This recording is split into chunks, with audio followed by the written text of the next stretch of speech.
Hello everyone, I am अंकित। और आज के सेशन में हम लोग बात करने वाले हैं सिस्टमैटिक डिसेंसिटाइजेशन के बारे में।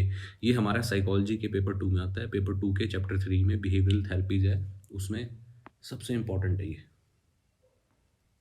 ये केवल एग्ज़ाम के पर्सपेक्टिव से ही इम्पॉर्टेंट नहीं है, ये थेरेपी के पर्सपेक्टिव से भी बहुत इम्पॉर्टेंट है, क्योंकि फोबिया को ट्रीट करने के लिए या फिर कुछ एंजाइटी डिसऑर्डर्स को ट्रीट करने के लिए सिस्टमैटिक डिसेंसिटाइजेशन का इस्तेमाल किया जाता है बहुत ही वाइड स्प्रेड स्केल पे। देखो, अब कोई भी आप कंसेप्ट करते हो उसके मल्टीपल नेम्स हो सकते हैं। कोशिश करो कि आप सभी के सभी नाम याद कर लो। क्यों? क्योंकि ऐसा हो सकता है कि एग्जाम में किसी दूसरे नाम से सेम कंसेप्ट पूछ लिया, आपको सारा कंसेप्ट पता था लेकिन नाम पता ना होने के कारण आप वो क्वेश्चन छोड़ा है। ठीक है, तो वैसे ही अगर आपसे पूछ लिया जाए ग्रेडेड रिस्पॉन्स थेरेपी, तो ऑलमोस्ट सिस्टमैटिक डिसेंसिटाइजेशन के सेम ही है, केवल एक डिफरेंस है, इसमें रिलैक्सेशन टेक्निक्स का यूज़ ऑप्शनल रखा जाता है, तो इस बात को लिख लो। अब आते हैं हम एक्सपोजर टेक्निक्स पे। देखो, एक्सपोजर टेक्निक्स 4 तरीके की होती हैं। एक्सपोजर टेक्निक्स का मतलब क्या है कि जिस चीज़ का हमें डर है, ठीक है, जिस ऑब्जेक्ट का, जिस स्टिमुलस का हमें डर है,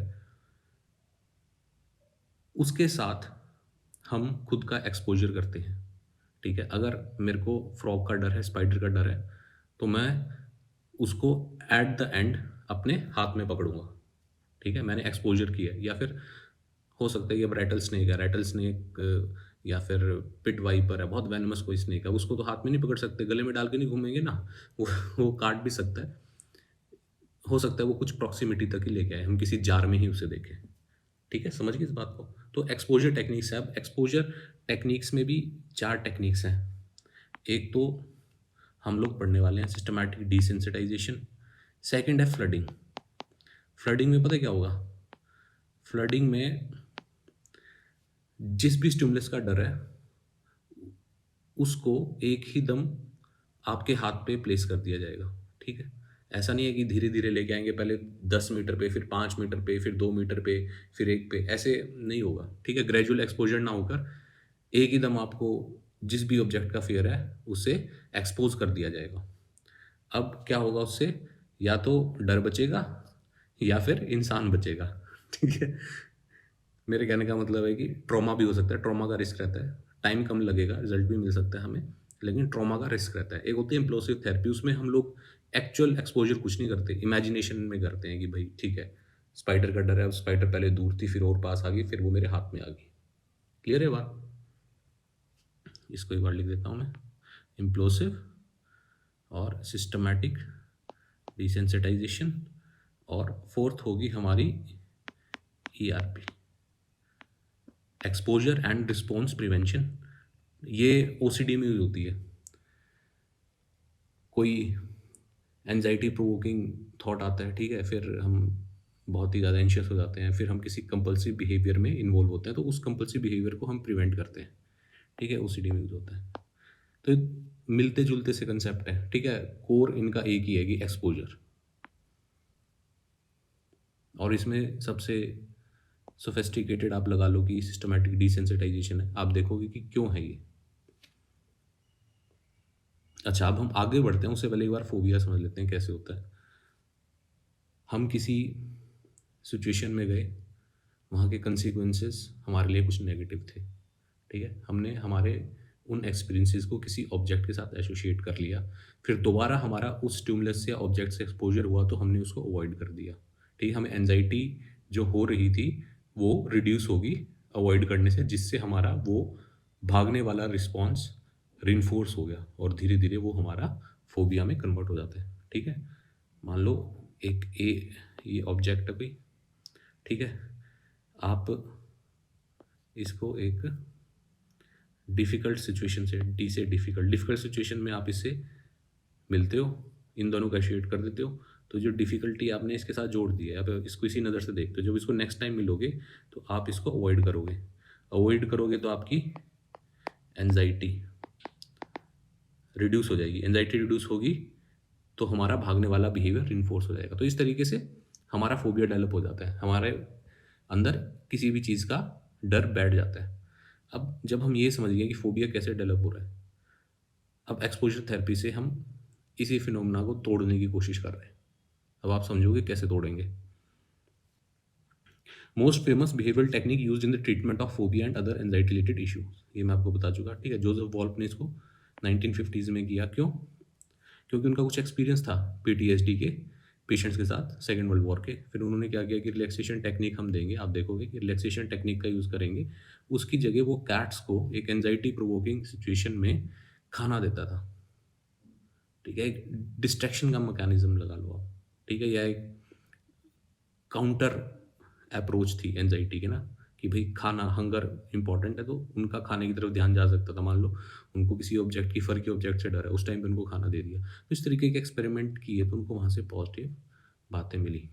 अब कैट्स को तो रिलैक्सेशन टेक्निक्स सिखानी मुश्किल थी ना, अगर आप खुद ही ब्रेनस्टॉर्म करो कि क्यों नहीं इंसानों में भी खाने का प्रोसेस रखा गया, क्योंकि कैट्स को तो रिलैक्सेशन टेक्निक कैसे सिखाते, इंसानों को रिलैक्सेशन टेक्निक सिखा दोगे, और किसी भी स्ट्रेसफुल सिचुएशन में आदमी को अगर खाने के लिए दोगे, क्या तो उसकी इतनी मोटिवेशन ना हो, या फिर हो सके वो एंजाइटी में खाना ही खाने लग जाए, ये उसका डिफेंस मैकेनिज्म बन जाए, ठीक है। तो हमने इस बात का ध्यान रखना है कि कैसे डेवलप हुआ, किसने दिया। ये नेम लिखोगे ना साइकोलॉजिस्ट का, बहुत अच्छे नंबर मिलेंगे। और कब डेवलप हुई ये थेरेपी, ये टेक्निक, ये लिखने पर आपको कुछ एडिशनल मार्क्स मिलेंगे ही मिलेंगे। अब आपको एक बात बता दूं, देखो, it takes at least 4 to 6 sessions. कोई भी थेरेपिस्ट होगा उसके दिमाग में बात ज़रूर आएगी कि भाई कितने सेशन लगेंगे, क्योंकि उसको क्लाइंट को भी बताना पड़ता है कि कितने सेशन लगने वाले हैं, और वैसे उसने अपनी भी शेड्यूलिंग करनी होती है। अब इसमें 12 सेशन तक लग सकते हैं, जनरली 4 से 6 सेशन लगते हैं, तो ये देखा जाए तो काफ़ी कम है, काफ़ी कम है 4 से 6 सेशन। क्योंकि हमें पता है फ्रॉइड की अगर साइकोएनालिटिक अप्रोच से चलोगे तो क्या पता कई महीने और क्या पता साल में भी बात चली जाए, जो कि आज के लिए डिज़ायरेबल नहीं है। हमने क्लाइंट की रिटेंशन भी देखनी होती है। अब देखो, ये बात जो लिखेगा ना, उससे पता लग जाएगा कि इसका साइकोलॉजी का बैकग्राउंड है। जनरली जो यूपीएससी के कोर्स स्टूडेंट्स होंगे जिन्होंने साइकोथेरेपी में नहीं गए हैं कभी, वो जनरली इन बातों के ऊपर शायद ना ध्यान दें, लेकिन अगर आप ऐसे ऐसे पॉइंट्स भी लिख के आओगे तो एग्जामिनर को पता लग जाएगा कि इसको इन डेप्थ नॉलेज है, इसने केवल एक स्टैंडर्ड बुक्स तक ही खुद को रिस्ट्रिक्टेड नहीं रखा, इसने इन डेप्थ स्टडी की है, ठीक है। तो इस बात का ध्यान रखना। अब number of sessions will depend on the type and the severity of disorder, कितना ज़्यादा सीवियर है उसके ऊपर डिपेंड करेगा, और क्या डिसऑर्डर है, कितने सेशंस लगेंगे, ठीक है। इंडिविजुअल टू इंडिविजुअल पे के हिसाब से थोड़ा वेरी करेगा, लेकिन मैक्सिमम 12 सेशन तक लगते हैं, इस बात का ध्यान रखना, और कम से कम 4 से 6 सेशन। सिस्टमेटिक डिसेंसिटाइजेशन में 4 स्टेप है। अब इन 4 स्टेप को you can show through a flow chart. आपने इनोवेटिव थिंकिंग लेके आनी है, इनोवेटिव तरीके से अपने कंसेप्ट को, अपनी नॉलेज को लिखना है। अब अपने नोट्स बनाओ तो नोट्स में इसको फ्लो चार्ट की तरह दिखाना, ठीक है, या फिर कोई और इलस्ट्रेशन है वो ड्रॉ करके रखना, क्योंकि जो नोट्स में लिखोगे वही आप एग्जाम में बना के आओगे। एग्जाम में तो बनाने की अपने पास पावर रखनी है, लेकिन कोशिश करो नोट्स में भी उसकी प्रैक्टिस करते रहो, और जो मेमोरी से रिकॉल करके लिखेंगे उसमें हमें टाइम कम लगेगा। लेकिन मैं तो हमेशा ये कहता हूँ कि कुछ रटने की बजाय हमने हमारी कैपेबिलिटी डेवलप करनी है कि हम किसी भी नई तरीके की सिचुएशन, नई तरीके के क्वेश्चन में भी अपनी इनोवेशन लगा के एक अच्छा सा आंसर लिख पाएँ। क्योंकि सब कुछ तो एग्ज़ाम में वो नहीं आता ना जो हम पढ़ के गए हैं, बहुत कुछ हमें वहाँ जाके ब्रेनस्टॉर्म करना पड़ता है। सबसे पहले हम इंटरव्यू लेंगे, कुछ टेस्ट कंडक्ट करेंगे जिससे हम समझ पाए कि भाई क्या डिसऑर्डर है और कितना सीवियर है, ठीक है। फिर उसके बाद we will train in the relaxation technique. अब रिलैक्सेशन टेक्निक्स तो everybody will write, you have to mention which relaxation techniques, उससे आपको थोड़ी सी एडवांटेज मिल जाएगी। एग्जामिनर को लगेगा ही और she is holding more knowledge. जैसे आप लिख दो relaxation technique progressive muscle relaxation, इसमें क्या करते हैं कि हमारी मसल्स को हम बिल्कुल टेंस करते हैं और फिर उनको एकदम रिलैक्स कर देते हैं। क्यों? क्योंकि जब भी हम एंजाइटी में होते हैं, स्ट्रेस में होते हैं, तो हमारी बॉडी की मसल्स बड़ी स्टिफ हो जाती हैं, ठीक है, बहुत ही टेंस्ड हो जाती हैं, और हमें पता भी नहीं होता। पहले तो हम अवेयरनेस जनरेट करते हैं कि हमारी मसल्स इस टाइम पे बहुत ही टेंस्ड है, और फिर हम उनको किसी ट्रिगर वर्ड से या अपनी वॉलंटरी एफर्ट से उनको रिलैक्स कर देते हैं, ठीक है। इसकी हम प्रैक्टिस करते हैं तो हमारे पास अवेयरनेस भी आ गई मसल्स की, और फिर उनके ऊपर कंट्रोल भी आ गया, और जब मसल्स रिलैक्स हो जाएंगी तो हमारे माइंड को भी सिग्नल जाएगा कि चलो एवरीथिंग इज़ फाइन। और हम जैसे टो से स्टार्ट करेंगे, फिर उसके बाद लेग पे आएंगे, टोर्सो पे आएंगे, इस तरीके से हम ऊपर की तरफ मूव करते हैं। एक होती है ऑटोजेनिक रिलैक्सेशन, इसमें कोई भी वर्ड या फ्रेज़ हम रिपीट करते हैं जिनका हमारे ऊपर एक पॉजिटिव इम्पैक्ट होता है, जैसे I am healing my self, I am getting better, इस तरीके से वो रिपीट।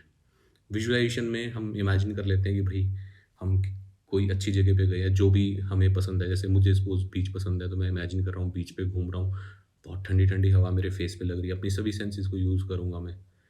ठीक है, मैं जैसे सनसेट देख रहा हूँ, सनसेट देख के मुझे बहुत अच्छा फील हो रहा है, सैंड बहुत सही है, पानी मेरे पाँव में आकर लग रहा है। इस तरीके विजुअलाइज करेंगे तो हमें फील होने लगेगा कि वी आर फीलिंग रिलैक्स्ड। फिर आता है इमेजरी। इसमें आप इमेजिन करोगे जो favourable outcome you want from the therapy की, जो हम चाहते हैं कि हमारी ऐसे-ऐसे थेरेपी में प्रोग्रेस होनी चाहिए, आउटकम आना चाहिए, उसको हम इमेजिन करते हैं। फिर है ब्रीथिंग एक्सरसाइज, सिंपल कि आपने डीप ब्रीथिंग करनी होती है, ये आपको पता ही होगा।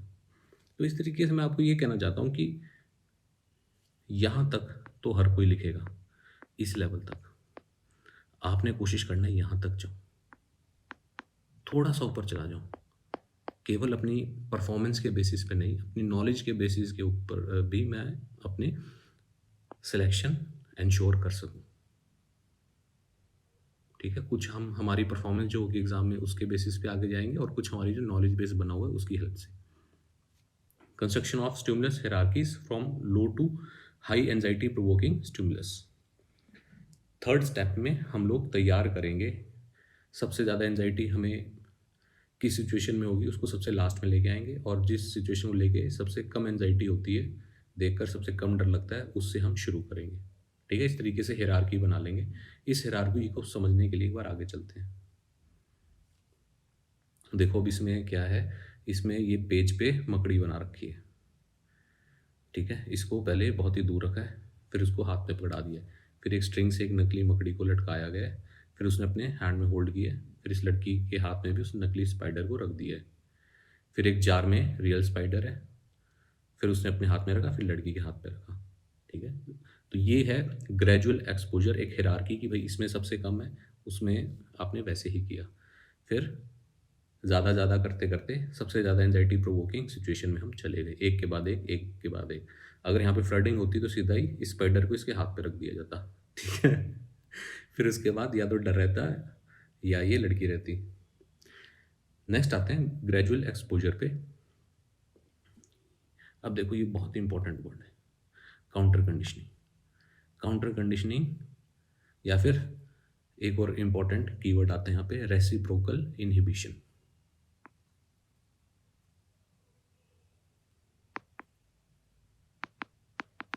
एक कहावत तो सभी ने सुनी होगी कि एक म्यान में दो तलवारें नहीं रह सकती। उसी के ऊपर ये बेस्ड है। या तो आदमी खुश होगा या दुखी होगा, या तो एंजाइटी में होगा, रिलैक्स्ड होगा। अब जैसे मैंने आपको बताया था कि ग्रेडेड रिस्पॉन्स में ऑप्शनल है रिलैक्सेशन टेक्निक होना या ना होना। इसमें क्या है कि रिलैक्सेशन टेक्निक हम लोग प्रोवाइड करेंगे जब एंजाइटी फील होगी, जिससे उस एंजाइटी को नीचे लाया जा सके। सिंपल। ठीक है? हमने पहले ही प्रैक्टिस कर रखी है रिलैक्सेशन टेक्निक की, फिर हम उस रिलैक्सेशन टेक्निक को प्रैक्टिस करते हैं जब हमारा स्टिमुलस से एक्सपोज़र होता है। क्लियर होगी ये बात? New condition response of relaxation is taught to anxiety provoking stimulus. So, two incompatible response of anxiety and relaxation cannot exist at same time. मतलब एक म्यान में दो तलवार नहीं रह पाएंगे यहाँ पे, अच्छा और बुरा दोनों एक साथ नहीं हो पाएगा। It is done in an environment of safety and empowerment. बताया ना, ऐसे नहीं है कि लाके कोई वेनमस स्नेक आपके गले में डाल दिया जाएगा सीधा या फिर सीधा भी नहीं, ग्रेजुअल रिस्पॉन्स भी चल रहा है, तब भी हम ऐसे रिस्क में नहीं डालते किसी भी क्लाइंट को कि सही में वो कुछ ना कुछ उसको ऐसा नुकसान हो जाए ना, सही में उसको कोई डैमेज हो जाए। उसको एम्पावर करना है हमने। जब हम स्टार्ट करते हैं उससे पहले भी रिलैक्सेशन टेक्निक से हम बिल्कुल काम कर देते हैं क्लाइंट को, फिर आगे प्रोसीड करते हैं। सबसे पहले we will start with lowest anxiety provoking stimulation. ठीक है? Anxiety will gradually fall. आपको ये मैं नेक्स्ट इलिस्ट्रेशन से दिखाऊंगा कि कैसे कैसे होगा। अगर अब तक भी नहीं समझ में आया तो नेक्स्ट स्लाइड पे जाने के बाद 100% आपको क्लियर हो जाएगा। Sometimes we fail at higher level, then we come back to previous hierarchical level and repeat the process. एक लेवल पे फेल हो गए तो उससे पहले वाले पे चले जाओ, फिर से उसको प्रैक्टिस करो और फिर दोबारा उस पर आओ। ये बात कोई भी नहीं लिखेगा 101%। और अगर एग्जामिनर को भी इन डेप्थ नॉलेज नहीं होगी तो उसको भी नहीं पता होगा इस बात का। अगर ऐसी बात आप लिखाओगे एग्जाम में तो वो मजबूर हो जाएगा मार्क्स देने के लिए। साइकोलॉजी में क्यों नहीं नंबर आते, उसका जवाब ये है क्योंकि हम लोग कोशिश नहीं कर रहे हैं एक लेवल ऊपर जाने की। जो एग्जिस्टिंग नोट्स हैं, मटेरियल है, उनको यूज़ करके भी मार्क्स आ सकते हैं, उसमें कोई डाउट नहीं। लेकिन हमने अपने मटेरियल को और एनरिच करना है। ऐसे ऐसे पॉइंट्स लिखने हैं कि जिसको एग्जामिनर पढ़ के ये सोचे भाई इसको कितनी इन डेप्थ नॉलेज है। ठीक है, ये आप देखोगे जनरली बुक्स में नहीं मिलता है ये पॉइंट, स्मार्ट स्वैन में तो है नहीं। पहले जो एस्केप करना एक रिइंफोर्सिंग बिहेवियर था वो हमने बंद कर दिया। अब जिसको स्पाइडर का डर था, अब उसने स्पाइडर अपने हाथ में रख ली तो उसको पता लग गया ना कि इसमें तो कोई भी डरने की बात है ही नहीं। वो उसको हैबिचुअल हो जाएंगे। उनका जो एसोसिएशन हो रखी थी नेगेटिव इवेंट की वो चली जाएगी। और जो भागते थे उस डराने वाली चीज़ से वो प्रोसेस भी बंद हो जाएगा, जिससे रिइंफोर्समेंट भी बंद हो जाएगी। अब ये देखो, अब इसके बाद हर किसी को समझ में आ जाएगा। ये पल्स रेट है वाई एक्सिस पे। कलर चेंज करते हैं।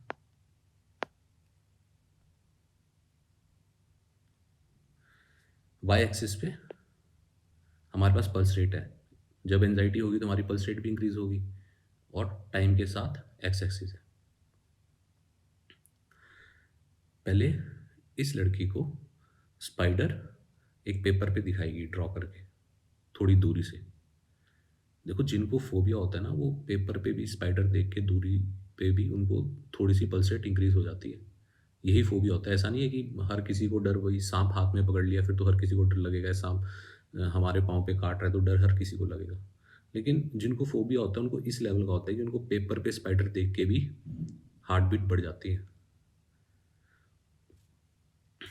अब उनको दिखाएगी स्टार्टिंग में, उसके बाद उनको वहाँ से भागने नहीं दिया गया। और यहाँ पे रिलैक्सेशन टेक्निक का भी वो प्रैक्टिस करती हैं। जब उनकी एंजाइटी बढ़ती है, जब उनकी हार्ट बीट बढ़ती है, तब वो रिलैक्सेशन टेक्निक की प्रैक्टिस करती हैं। उससे ये हार्ट बीट और भी स्पीड से ड्रॉप होगी।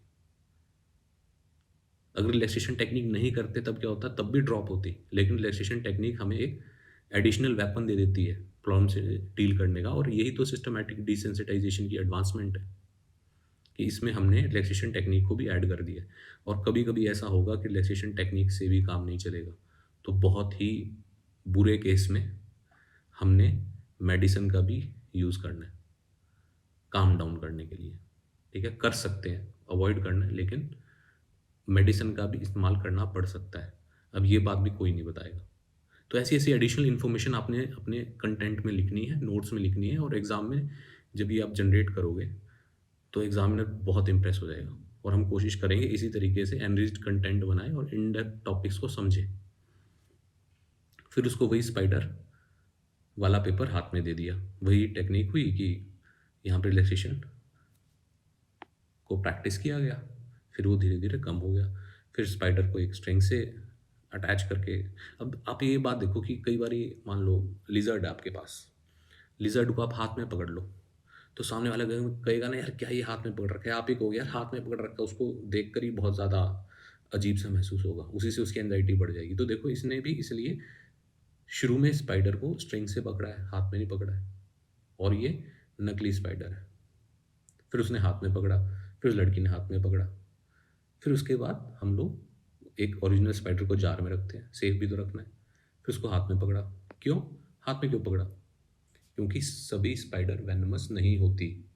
ठीक है, बहुत सारी इंडिया की तो बल्कि मेजोरिटी स्पाइडर ऐसी है कि जो अगर बाइट भी कर लेंगे तो कुछ नहीं होगा। और जान लेने का तो है ही नहीं कोई सिस्टम।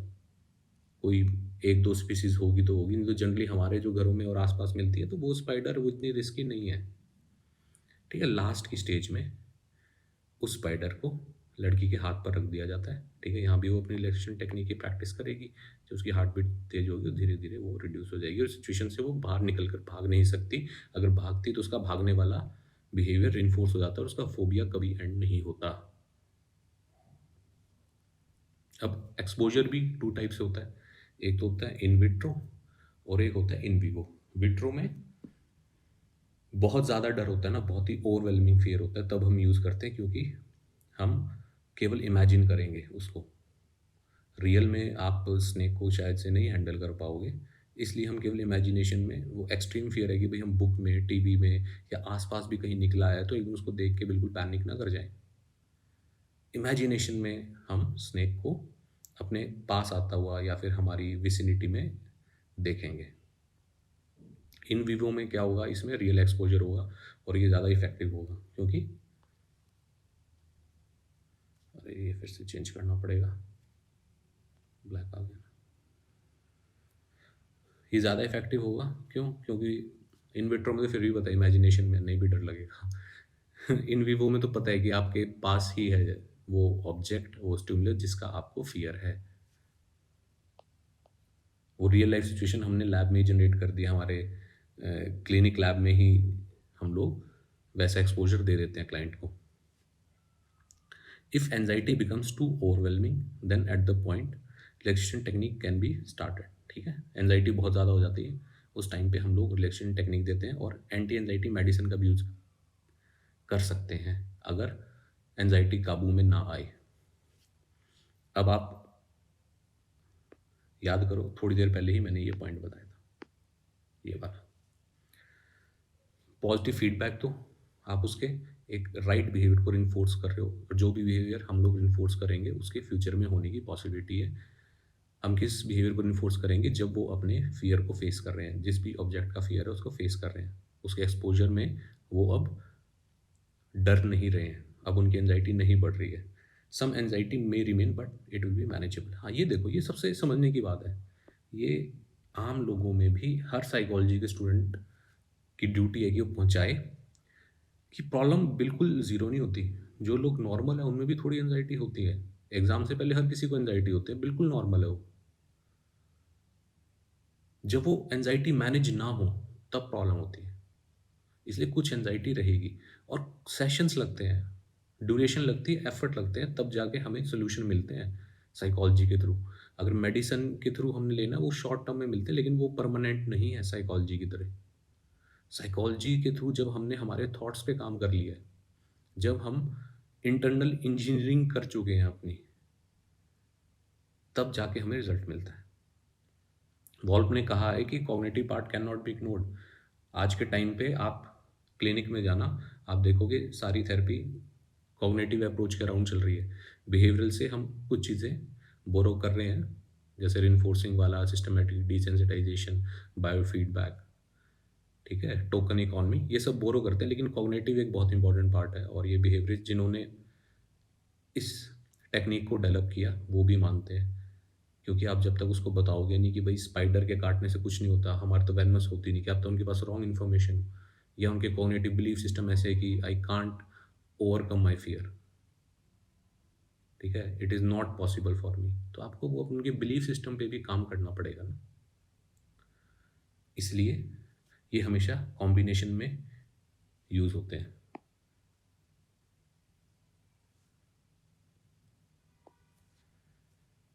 क्लियर होगी ना? अब मुझे नहीं लगता किसी को भी सिस्टमैटिक डिसेंसिटाइजेशन में कोई डाउट होना चाहिए। हमने बहुत डिटेल में कर ली और ऐसे-ऐसे पॉइंट्स पढ़ लिए जो जनरली यूपीएससी कम्युनिटी के स्टूडेंट्स को नहीं पता। हाँ, क्लिनिकल साइकोलॉजी वाले स्टूडेंट्स को पता हो सकता है, वो भी कम को पता होते हैं। तो ऐसे-ऐसे हम कुछ पॉइंट्स ऐड करके एक अच्छा इंप्रेशन एग्ज़ामिनर पे छोड़ सकते हैं। लास्ट में एडवांटेजेस देख लेते हैं। हाइली एविडेंस बेस्ड, हवा में बातें नहीं है।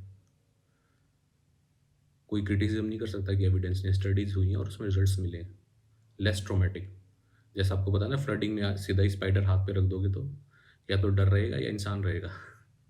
ये मैं मजाक में बोल रहा हूँ, ऐसा नहीं है कि इंसान चला जाएगा। हाँ, ट्रॉमा का थोड़ा सा रिस्क तो रहेगा, लेकिन हम सही तरीके से चलेंगे, सिस्टमैटिक डिसेंसिटाइजेशन करेंगे। नेक्स्ट आता है वर्चुअल रियलिटी एक्सपोज़र थेरेपी, जो कि बहुत पॉपुलर हो गया आज के टाइम पे। टेक्नोलॉजी को हम मना नहीं कर सकते, टेक्नोलॉजी तो हमारा फ्यूचर है, टेक्नोलॉजी हमारा प्रेज़ेंट है। इसलिए वर्चुअल रियलिटी की हेल्प से हम रियल लाइफ़ सिचुएशन जनरेट कर सकते हैं।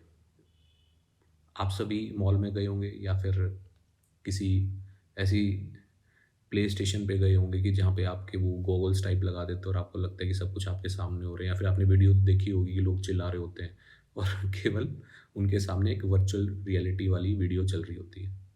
तो इस तरीके से हम लोग ऐसी सिचुएशन क्रिएट कर सकते हैं जिन सिचुएशन का बहुत फ़ियर होता है, एक्सट्रीम फ़ियर होता है। उस एक्सट्रीम फ़ियर से हम मैनेजेबल फ़ियर बना सकते हैं। थोड़ा बहुत फ़ियर रह भी जाए, एंग्ज़ायटी रह भी जाए, कोई बात नहीं है। साँप से अगर थोड़ा बहुत डर लगेगा तो अच्छी बात है, हम उसको पकड़ेंगे नहीं। हाइट का थोड़ा बहुत फ़ियर रहना ज़रूरी है। हम बहुत हाइट से वैसे ही नहीं जंप करेंगे। कुछ फ़ियर कुछ हद तक हमारे लिए सही भी होते हैं। इसलिए वर्चुअल रियलिटी एक्सपोज़र थेरेपी का आज के टाइम पे यूज़ हो रहा है। तो आपने आंसर में एक रीसेंट डेवलपमेंट को ऐड कर दिया है, रीसेंट पर्सपेक्टिव रख दिया है। इसका मतलब आप अपडेटेड भी हो, आप केवल स्टैटिक बुक्स के ऊपर डिपेंड नहीं करते, आप खुद को अपडेट कर रहे हो, आप नई नॉलेज लिख रहे हो। ये भी बहुत अच्छा इंप्रेशन छोड़ेगा एग्ज़ामिनर के ऊपर। It is safe and controlled environment. ये मैं आपको बता चुका, बहुत रिस्की एनवायरनमेंट होते हैं कि वो जनरेट करना पॉसिबल नहीं है। बस वर्चुअल रियलिटी का यूज़ करके आप वैसा एनवायरनमेंट जनरेट कर दो जिसका उन्हें डर लगता है। क्लियर है बात? आप ये सब लिखना, क्या मजाल एग्जामिनर आपको मार्क्स ना दे। अब मुझे नहीं लगता कोई भी ऐसा स्टूडेंट होगा जिसको सिस्टमैटिक डिसेंसिटाइजेशन नहीं समझ में आई होगी। अगर अब भी समझ में नहीं आई तो आप कमेंट सेक्शन में लिखना, मैं उसको रिप्लाई करने की कोशिश करूँगा और आपको एक्सप्लेन करूँगा। और आपको कैसा लगा सेशन, क्या कंसेप्ट क्लियर हो गया, ये भी ज़रूर कमेंट सेक्शन में बताना। तो इसके साथ सेशन को एंड करते हैं। Okay bye, take care.